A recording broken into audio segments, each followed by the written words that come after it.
Hello, everybody. How are we all doing?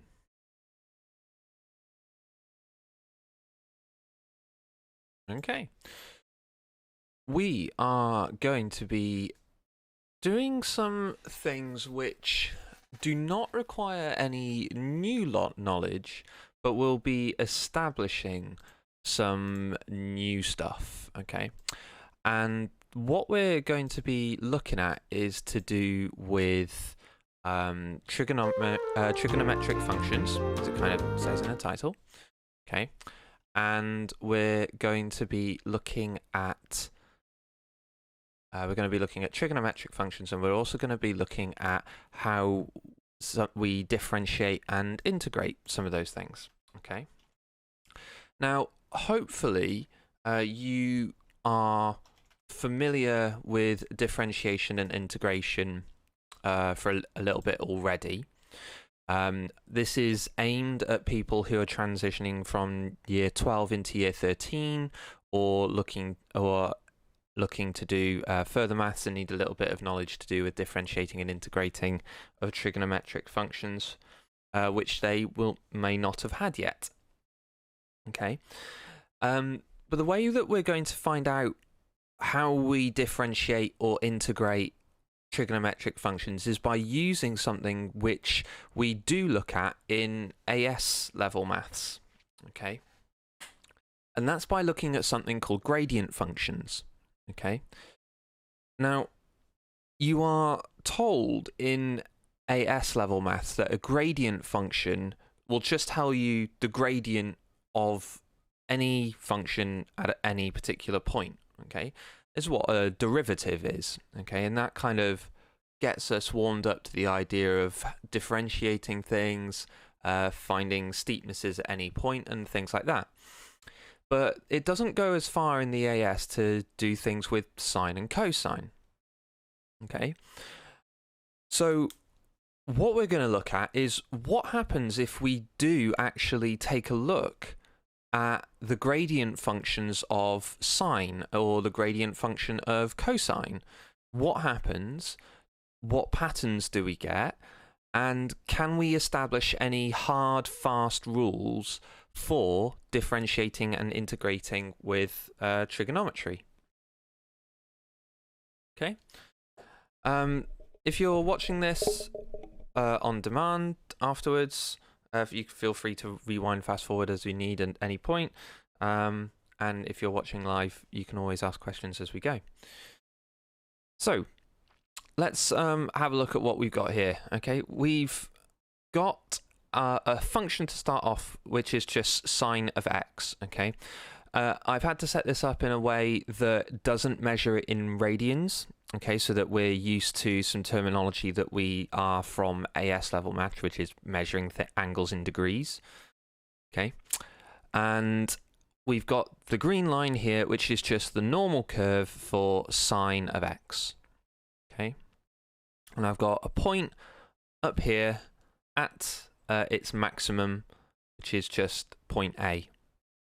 Okay, and what we're going to think of is we're going to think of what the gradient is at this particular point. Okay. Now, hopefully you realize that at this point A, the tangent to that point would just be flat. It would line completely parallel with our x-axis, which means that the gradient of sine at this point A is 0.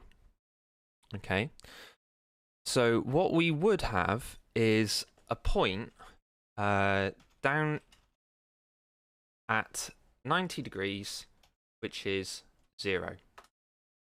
Okay, so when A is up here, let's call this A1, okay? So we know that they're talking about the same point.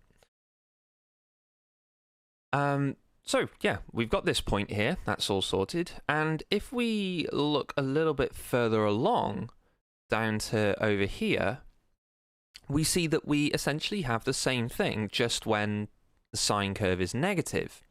Okay, we have another point where we have a tangent which is parallel with the x-axis, so our gradient at this point is also going to be 0.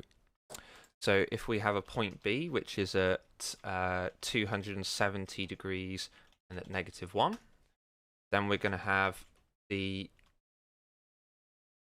point B1 which is going to be at 270 degrees at 0.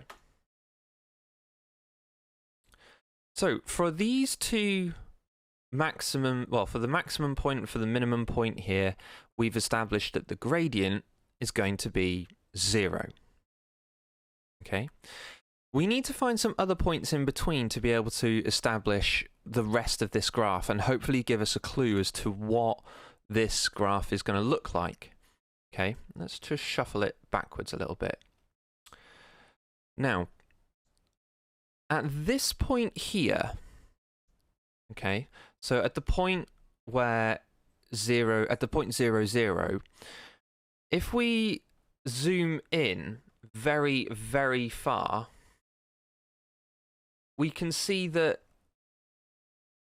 we get something which is incredibly close to going up with a gradient of 1, just with a lovely straight line exactly at this point. Okay, and in fact, if we zoom back out, we did zoom in a long way there. If we zoom back out and we find the slope of at that point, we would actually see that it does in fact equal 1. It comes up with a perfectly straight line.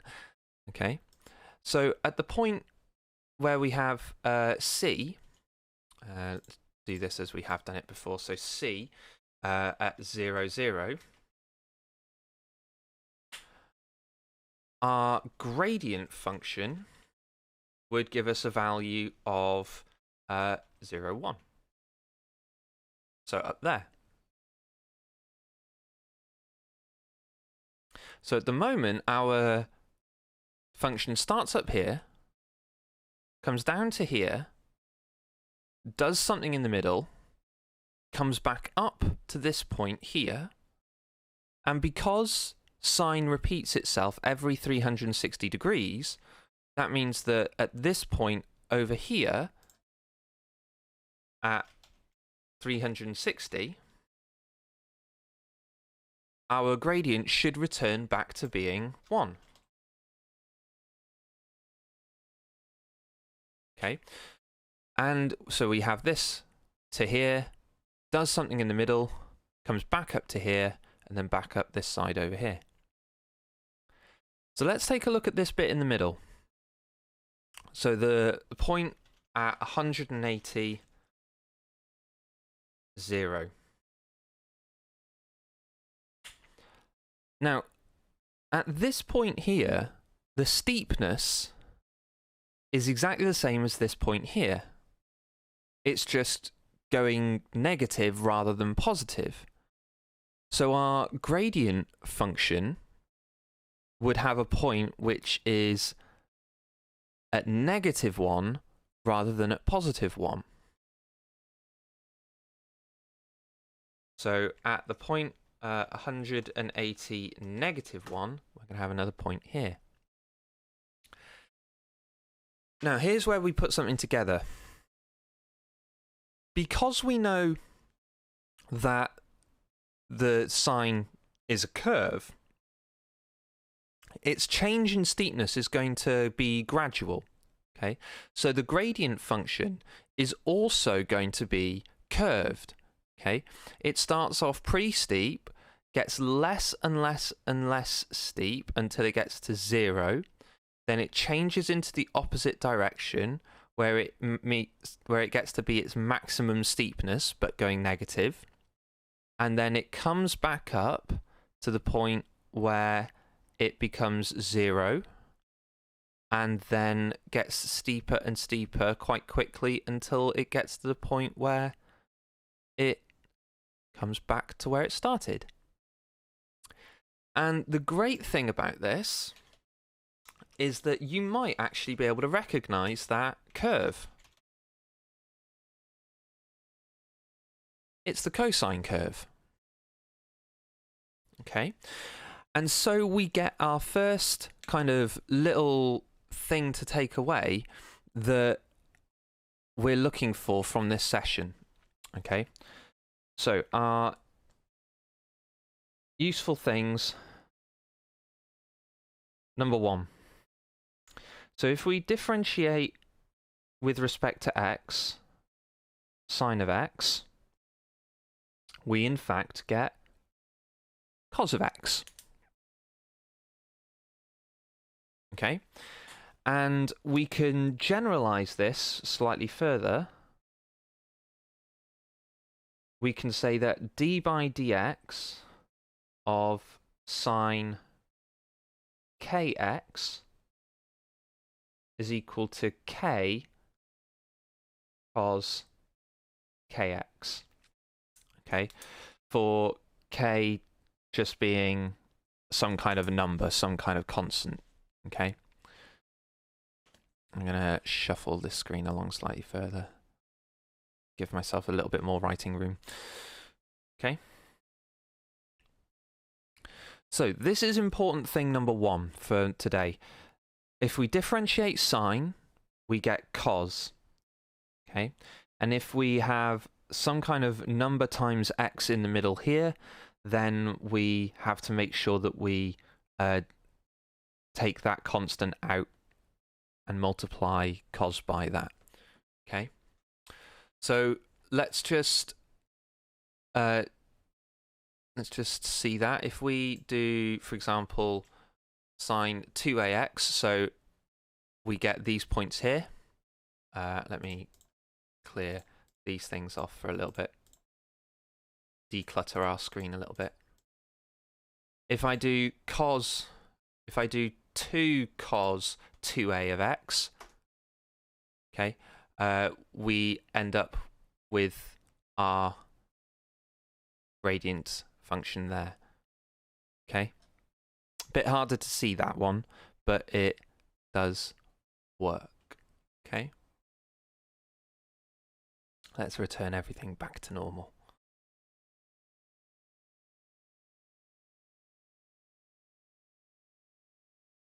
And there we go. Right. So that was for the sine function. What about the cosine function? What if we started with this thing and looked to repeat the same kind of process as we did for sine? Well, we first of all find our points where the graph has a gradient of 0, where the tangent lies parallel with the x-axis. So one there. Let's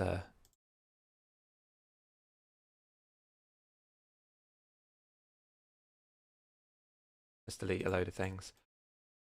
Got a very congested thing on the side. Here we go. So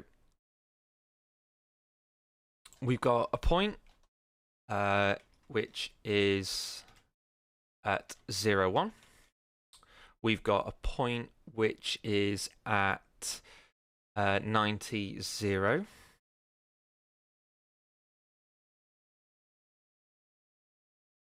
We've got another point which is going to be at 180, negative 1.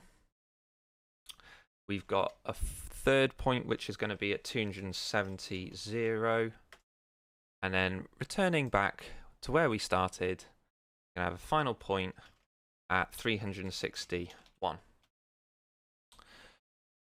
So let's look at the gradients of some of these. Now, at the tangent, where the tangent is parallel to the x-axis, so at A, C, and E, our gradient is 0. Okay, so at A, C, and E, we get a point which is at the 0. Okay, so let's just put those in first of all. We get 1 there, 1 here, and a final one at 160, 0. Perfect. So we got bump, bump, and bump.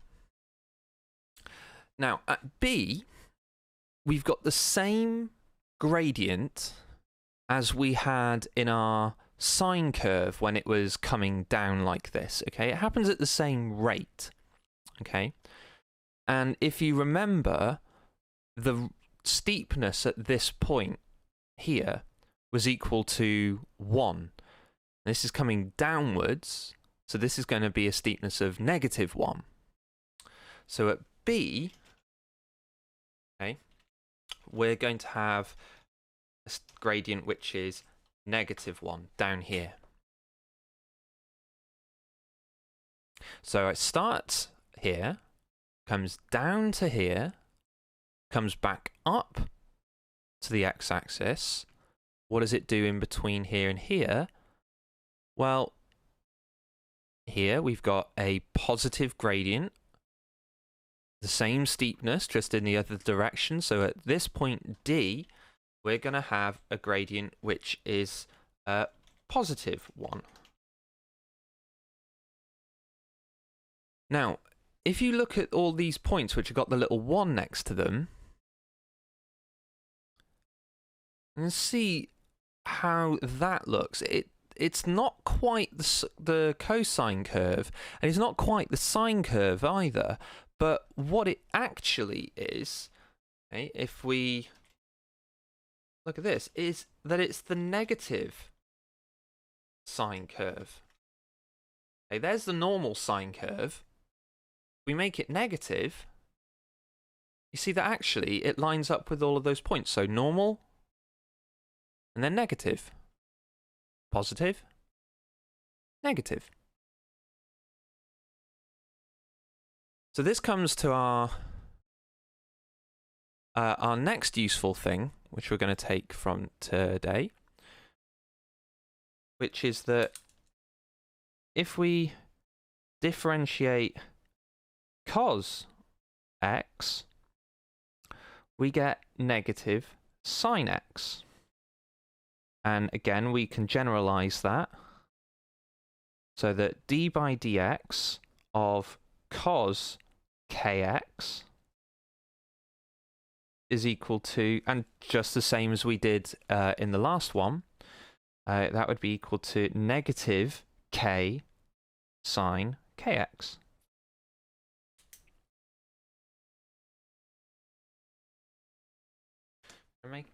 I can out a little bit.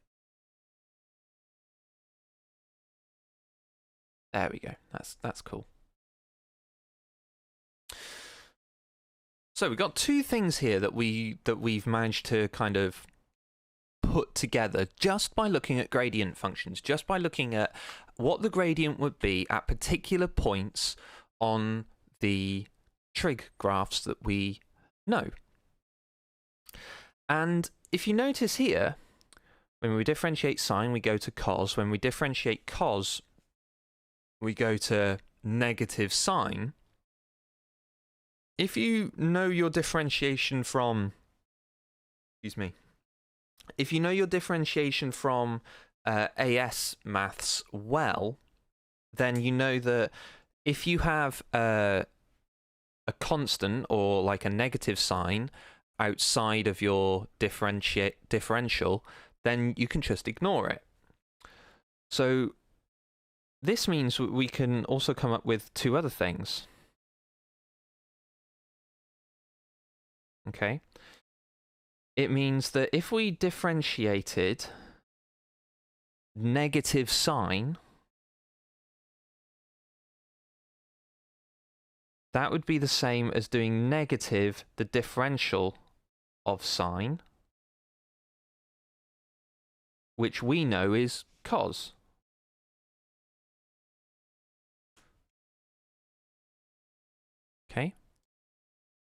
So if we differentiate negative sine, we will get negative cos. And also, if we differentiate negative cos, that would be the same as negative differentiating cos, negative sine, from what we had here. Okay, I need to switch screens. There we go. Now, if we got negative sine, that just, the two negatives will effectively cancel each other out. So we get back to sine. We get back to where we started. Okay, and all of these things can kind of, you can see that a nice little loop forms. If we differentiate sine of x, we get cos of x. If we differentiate cos of x, we get negative sine of x. If we differentiate negative sine, we get negative cos. And if we differentiate negative cos, we get sine. Okay, and this is a nice little kind of pattern that we get for differentiating sine and cosine. Okay.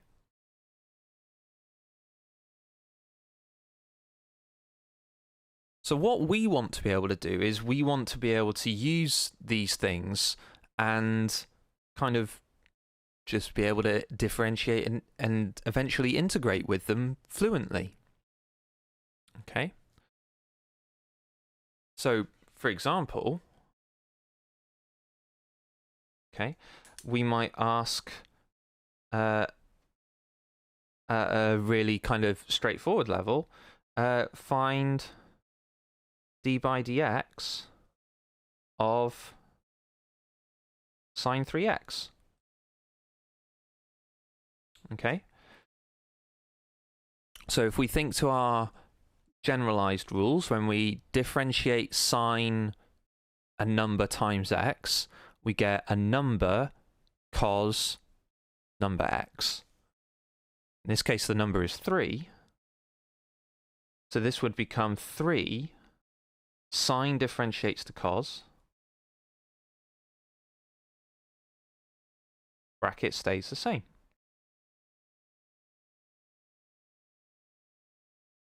Okay. You may notice as well that the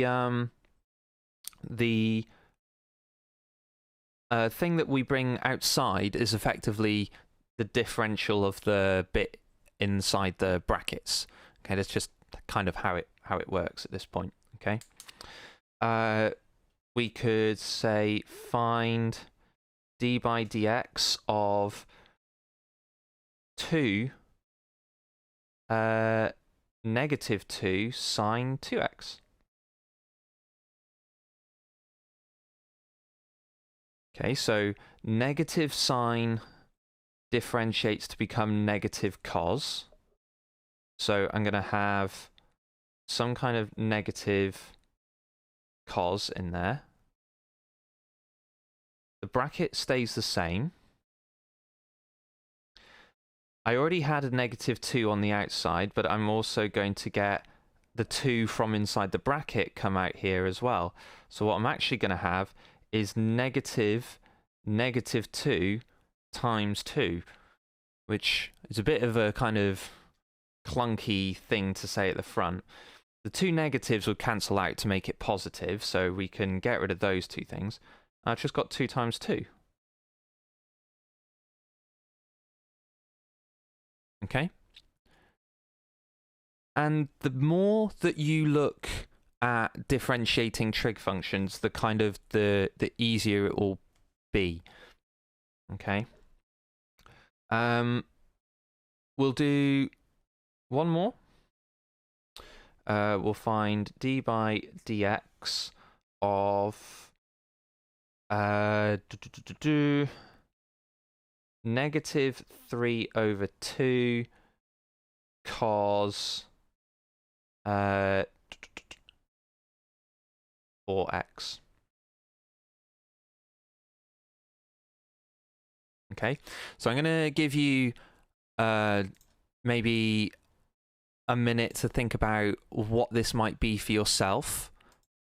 Okay, what will this be?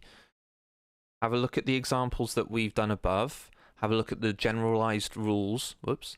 Have a look at the generalized rules from above as well. What do you think this would be?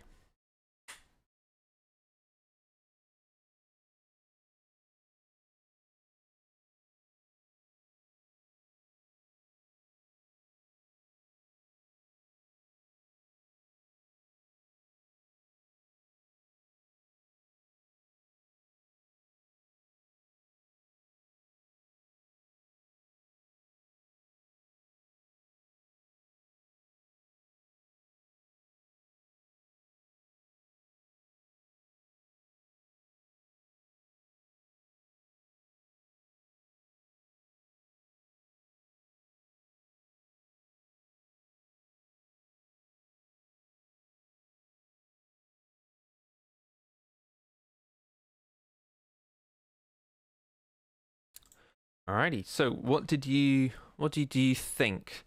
Hopefully you thought something along these lines. So the differential of the inside of the bracket here will come out to the front.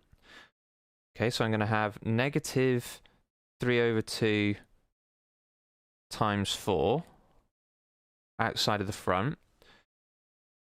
Negative cos differentiates to become sine.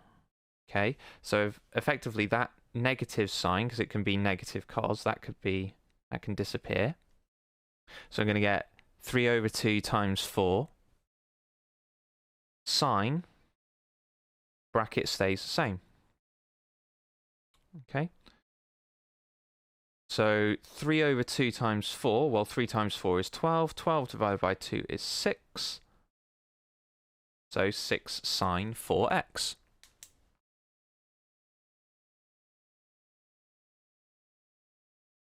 Okay. So we've actually covered a reasonable amount of stuff there. Okay, we've kind of established a rule for differentiating sine becomes cos.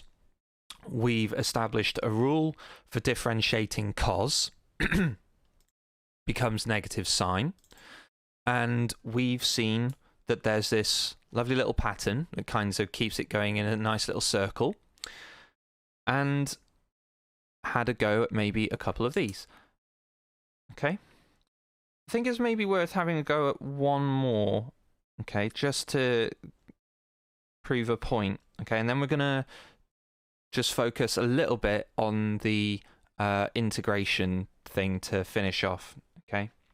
Or we might actually leave that for another video. I think we'll probably leave that for another video. So let's have a look at this one instead. Let's have a go at 6 cos negative x over 2.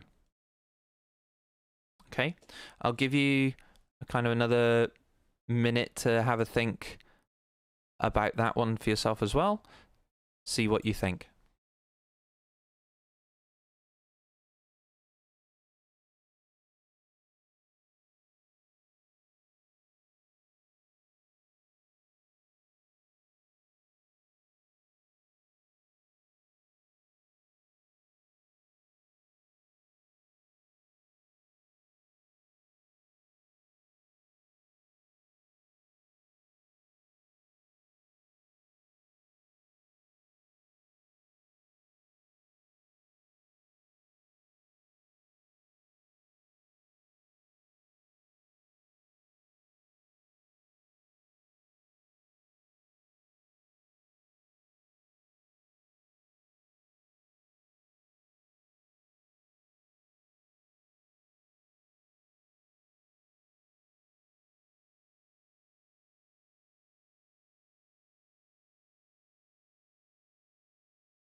Alrighty, so if I just clicked down on the pen part of the pen and not the clicker part of the pen. That was silly.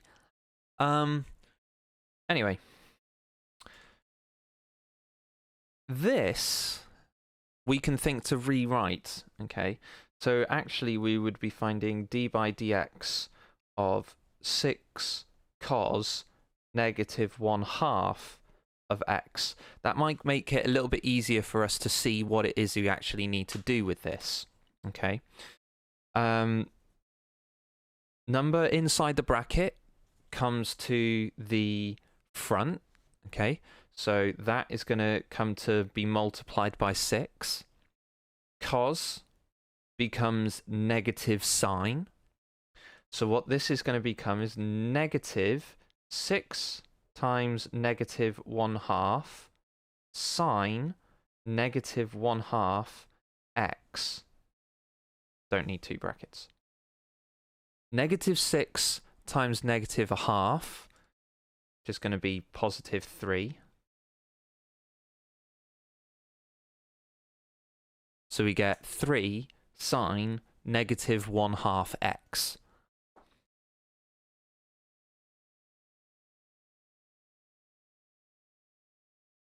Okay?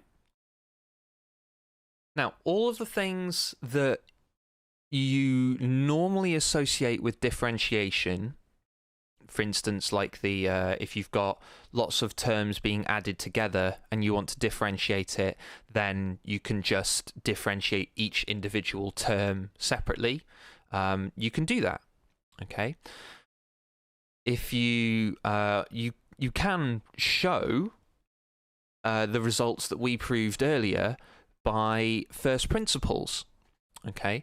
And it involves a little bit of algebraic manipulation, and you'll need to use some formulas that, if you're going into year 13, I'm not sure that you've encountered yet, but it is possible. But I think that if you're looking for like a golden takeaway that will help you at least, that cycle there is extremely useful, okay?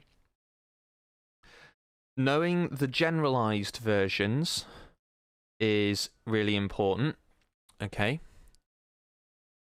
And if you know those two, you can work out the others from them, okay?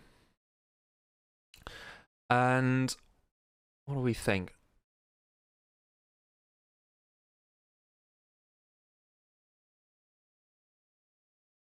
I think that we'll just have a look at possibly one further question which involves an addition, just to kind of show things to a final thing. So, blank piece of paper.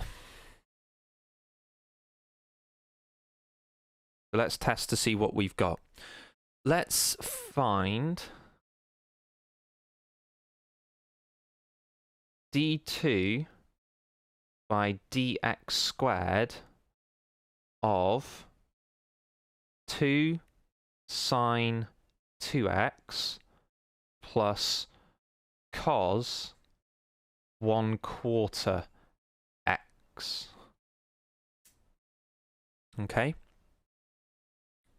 So we're going to find d2 by dx squared of that thing in the bracket. This just means differentiate it twice. Okay? So we're going to differentiate it once, find out what that is, differentiate it a second time, find out what that is. Okay? I'm going to give you 1, 2, 3, 4. Yeah, I'm going to give you 4 minutes. Okay?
All right, so let's see how we did.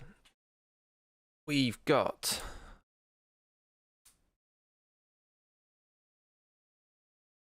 to differentiate this first of all. So first differentiation, we've got 2 times the 2 for those two things. Sine differentiates to cos, bracket remains the same. Cos a 1/4 x, the 1/4 would come to the outside. Cos differentiates to become negative sine, bracket remains the same. Okay, tidy it up a little bit. 4 cos 2x, take away 1/4 sine 1/4 x. Now we look at the second derivative, just to make sure that we get both bits. So for the d2x by d2 by dx squared even. So we're going to have 4 times 2 for the number inside of the bracket coming to the outside. Cos becomes negative sine, bracket remains the same. Then we've got subtract 1/4 times 1/4. Sine differentiates to cos, so we got no change of sign at the front. 1/4 x. So tidying it up, negative 4 times 2 is 8, sine 2x, take away 1/4 times 1/4 is a 16th, cos 1/4 x. We're all done. Okay, so back to the things that we need to remember. There they are. Okay, just about fit onto one page. Okay, this bit really important. If you've already got a negative, stays there until you start to differentiate negative cos, and it becomes just positive sine. Okay. The textbook has things that you can do for differentiating sine x and cos x. It starts on page 232. There is some kind of assumed knowledge to do with radians, which is another way of measuring angles, but the method of differentiating is the same. Okay, it doesn't matter what unit we're in. Okay, the differentiating part of things, I believe is set out. If you want some like questions to try, I believe is sent out a resource in the emails that I send at the beginning of the week. If you're not on those emails, then you can find them on Physics and Maths Tutor. Okay. And I think that is a decent place to leave it. We will look next time at what happens if we integrate trig functions as opposed to differentiate trig functions. Okay, so we're going to need a little bit of this knowledge when we do that, but we are going to leave that until next week now. Okay, this was the last one for this week. Okay, so I will see you for that one later. Bye-bye.